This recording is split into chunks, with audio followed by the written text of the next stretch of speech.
During her campaign, Mayor Deegan promised to bring back a once highly touted crime-fighting tool that was changed and then scrapped during previous administrations, the Jacksonville Journey. It focused on community initiatives to reduce crime. One of the recommendations for the new mayor is to put an emphasis on literacy.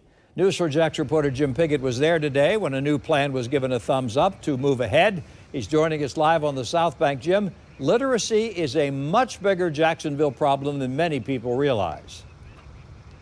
You know, what they found out, or what they were told today, is that Jacksonville has some of the worst reading scores in the state. And then I heard over and over again today, from many of those people that are in charge, that if a person can't read by third grade, there's a good chance that that child would either drop out of school and could end up in jail.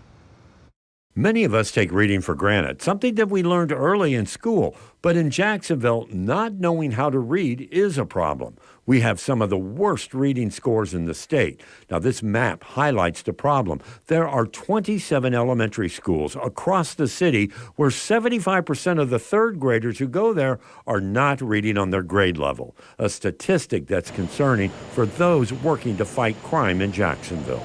One thing that we hear all the time is that if young people are not reading proficiently by grade 3, their chances of becoming involved in the criminal justice system, it increases that probability. So it just behooves us to look at the literacy. That's why this committee is calling to bring back the Jacksonville Journey with a new label, the Jacksonville Journey Forward. So now we're here with Mayor Deegan, who's made it very clear that literacy is a priority, and wanted to revitalize the journey, and hopefully we'll do that. And now we'll have a mayor who will stick with it, sustain it, because these changes won't happen overnight, but they can happen in 3 and 4 and 5 years if we stick with it.